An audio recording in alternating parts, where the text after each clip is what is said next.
घर्षण मात्र से अपनी भावनाओं की लीड भेज रहा है। 4 बोतल वोट का काम मेरा रोज का ने भारत का भविष्य तबाह कर रखा है।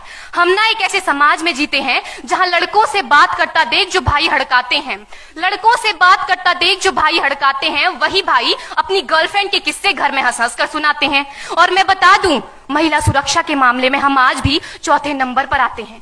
हम ना एक ऐसे समाज में जीते हैं जहां पत्थर की मूरत को लगते हैं 56 भोग और भूखे नंगे तड़पते सो जाते हैं लोग, भूखे नंगे तड़पते सो जाते हैं लोग। मजदूर को मजदूर समझिए, मजबूर नहीं। गरीब को काम दीजिए, दान नहीं। और अगर दान देने के इच्छुक हैं तो जीते जी रक्तदान दीजिए और मरने के बाद अंग दान देकर किसी मरते हुए को जीवन दान दीजिए। यही सच्ची देशभक्ति और यही सच्चा राष्ट्र प्रेम है।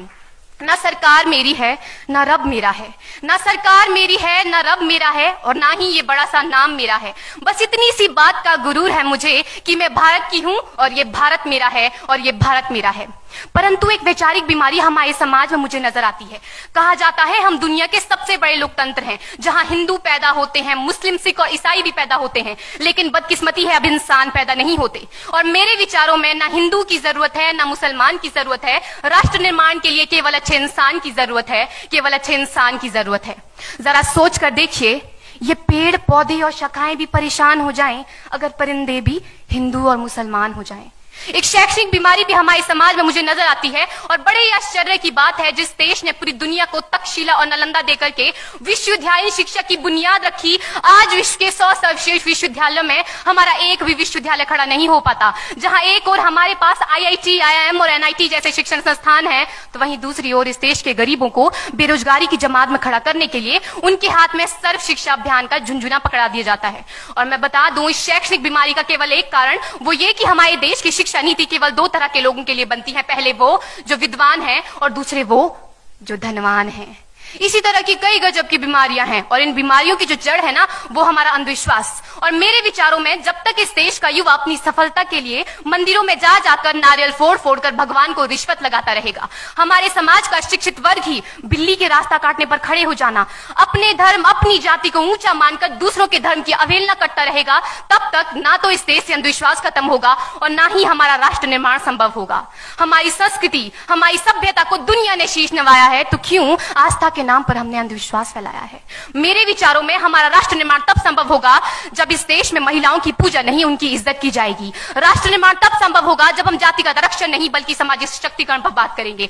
राष्ट्र निर्माण तब संभव होगा जब स्वच्छता अभियान में केवल सरकार नहीं बल्कि सड़क पर चलने वाला हर एक नागरिक हाथ बंटाएगा, स्वच्छ भारत स्वस्थ भारत को दिल से अपनाएगा। असल मायने में हमारा राष्ट्र निर्माण तब संभव होगा जब एक गरीब बच्चा मध्याह्न भोजन के नहीं बल्कि ज्ञान अर्जन के लिए सरकारी स्कूल की चौखट पर कदम रखेगा। और हमारा राष्ट्र निर्माण तब तक संभव नहीं होगा जब तक एक नागरिक नैतिक रूप से सतीन, चारित्रिक रूप से भ्रष्ट, मानसिक रूप से दिवालिया, धार्मिक रूप से अंधा, राजनीतिक रूप से गंदा, स्वैच्छिक मान मूल्यों के आंकड़ों में जिन्न शिन्न पैपंदमयी अखंड भारत को खंड खंड करता रहेगा, तब तक हमारा राष्ट्र निर्माण संभव नहीं होगा। बड़ी बड़ी बातें नहीं, छोटी छोटी कोशिशें करनी होगी, क्योंकि ठोकर हमें पहाड़ से नहीं पत्थरों से लगा करती है। I being an Indian, I being a student, I being a symbol daughter of this motherland feel proud to be an Indian। और मैं सैल्यूट करना चाहूंगी सरहद पर दिन रात हमारी रक्षा के लिए खड़े हर उस जवान को, इस देश की पुलिस, प्रशासन और किसान को, और इस देश के हर उस व्यक्ति को जो अपना काम पूरी ईमानदारी, पूरी मेहनत और पूरी लगन से करते हैं, जिनके बिना राष्ट्र निर्माण की कल्पना करना भी असंभव सा लगता है। और आज इस मंच पर पूरी जिम्मेदारी के साथ मैं भारत की बेटी ये कहती हूं कि हमारा राष्ट्र निर्माण तब संभव होगा जब हम सभी, मैं, आप, हम सब मिलकर प्रयास करेंगे, क्योंकि हमारे देश की जिम्मेदारी नहीं है हमें आगे ले जाने की, हमारी जिम्मेदारी है अपने देश को आगे ले जाने की, अपने राष्ट्र को आगे ले जाने की, अपने वतन को आगे ले जाने की। तो अंत में मैं बस यही कहना चाहूंगी, मेरा हिंदुस्तान महान था, महान है, महान रहेगा। मेरा हिंदुस्तान महान था, महान है, महान रहेगा। होगा हौसला सबके दिलों में बुलंद तो एक दिन पाकिस्तान भी जय हिंद कहेगा। पाकिस्तान ही क्यों, सारा जहान जय हिंद कहेगा, क्योंकि सारे जहां से अच्छा हिंदुस्तान हमारा, सारे जहां से अच्छा हिंदुस्तान हमारा, हम बुलबुलें हैं इसकी, ये गुलिस्तान हमारा, ये गुलिस्तान हमारा। जय हिंद, वंदे मातरम।